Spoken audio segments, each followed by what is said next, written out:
দ্বিতীয় বিশ্বযুদ্ধের কথা মনে আসলেই প্রথমে যে লোকটির চেহারা আমাদের চোখের সামনে ভেসে ওঠে তিনি অ্যাডলফ হিটলার। বিশ্বের সাম্প্রতিককালের ইতিহাসে সবচেয়ে ঘৃণিত ব্যক্তি তিনিই। কালের আবর্তনে জার্মান এ নায়ককে কেন্দ্র করে গড়ে উঠেছে নানা আজগুবি কাহিনী। এর কিছু হয়তো সত্য, তবে অধিকাংশই কল্পনাপ্রবণ, মানুষের মাত্রা অতিরিক্ত কল্পনার ফসল। আমাদের আজকের এই ভিডিওতে হিটলারকে ঘিরে গড়ে ওঠা এসব গুজব এবং এর সত্য মিথ্যা যাচাইয়ের দিকেই নজর দেওয়া হয়েছে। যেমন চার্লি চ্যাপলিনকে পছন্দ করতেন বলেই হিটলার অমন গোপ রেখেছিলেন। অ্যাডলফ হিটলারের মুখের দিকে তাকালে যে কারো প্রথমে নজরে পড়বে তার বিচিত্র গোপটি। বলা যায় এটা তার একটি ট্রেডমার্ক। কিন্তু আজ থেকে প্রায় 94 বছর আগেকার কথা। 1923 সালে হিটলারের প্রেস সেক্রেটারি তাকে পরামর্শ দিয়েছিলেন গোপটি কামিয়ে ফেলবার জন্য। তবে হিটলার সেই পরামর্শ শোনেননি। কারণ হিসেবে বলা হয় হিটলার নাকি চার্লি চ্যাপলিনের বেশ বড় ধরনের ভক্ত ছিলেন, তাই তার মতো করেই গোপ রাখতে পছন্দ করতেন তিনি। এই কথাটি পুরোপুরি উড়িয়ে দেওয়ার উপায় নেই, কারণ চার্লি চ্যাপলিন ছিলেন 20 শতকের বিশ্ববিখ্যাত এক পরিচালক ও অভিনেতা।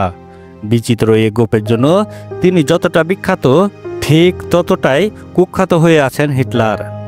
দ্বিতীয় গুজব হচ্ছে প্রথম বিশ্বযুদ্ধের সময় হিটলারকে ছেড়ে দিয়েছিল এক ব্রিটিশ সেনা। প্রথম বিশ্বযুদ্ধ চলছে তখন সময় 1918 সাল। প্রাইভেট হেনরি টেন্ডি নামে এক ব্রিটিশ সৈনিকের দায়িত্ব পড়েছিল মার্কনিং নামে ফ্রান্সের এক গ্রামের কাছাকাছি এলাকায়। সেখানেই টেন্ডি সন্ধান পেয়ে যান আহত এক জার্মান তরুণ সেনার, কিন্তু কেন যেন সেদিন সে আহত সৈন্যটিকে ছেড়ে দেন তিনি। পরবর্তীকালে সে জার্মান সেনাকে সারা বিশ্ব চেনেছিল হিটলার নামে। দ্বিতীয় গুজব হচ্ছে চাঁদে হিটলার গোপন সামরিক ঘাঁটি স্থাপন করেছিলেন। মানুষের কল্পনার দৌড় যে কতদূর পর্যন্ত হতে পারে তার চমৎকার নিদর্শন এই গুজবটি।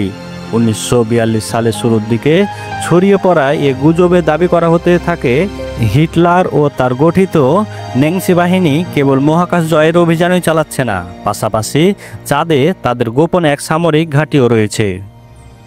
যদিও দ্বিতীয় বিশ্বযুদ্ধের আগে রকেট সংক্রান্ত প্রোগ্রামগুলোতে জার্মানরা ছিল অগ্রগামী, তবুও হিটলার বাহিনীর এমন কিছু করার প্রমাণ আজও মেলেনি।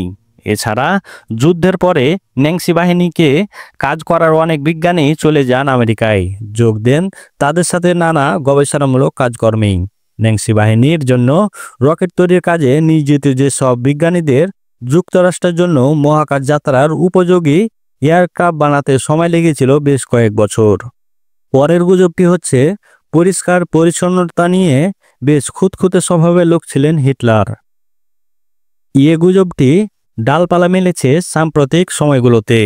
একদল ইতিহাসবিদ দাবি করেছেন হিটলার নাকি রোগ জীবাণুকে বেশ ভয় পেতেন এবং পরিষ্কার পরিচ্ছন্নতা নিয়ে বেশ খুঁতখুঁতে স্বভাবের ছিলেন। রোগ জীবাণুর ভয়ে বিভিন্ন মেডিকেল চেক আপের সময় তিনি নাকি জামা কাপড় খুলতে চাইতেন না, এমনকি শারীরিক মিলনের সময় পর্যন্ত তিনি পোশাক পরেই থাকতেন। তবে সাম্প্রতিককালে ইতিহাসবিদদের উদ্ভব এ দাবিগুলোর পেছনে তেমন শক্ত কোনো ঐতিহাসিক প্রমাণ মেলেনি। পরের গুজবটি হচ্ছে অ্যান্টার্কটিকাতেও ছিল হিটলারের গোপন ঘাঁটি। বিভিন্ন এলিয়েন টেকনোলজি, অতি প্রকৃত জিনিসের সংগ্রহ ও বিপুল পরিমাণ সৈন্য লুকিয়ে রাখতে হিটলার বেছে নিয়েছিলেন অ্যান্টার্কটিকাকে, এমন একটি গুজব প্রচলিত রয়েছে সবার মাঝে।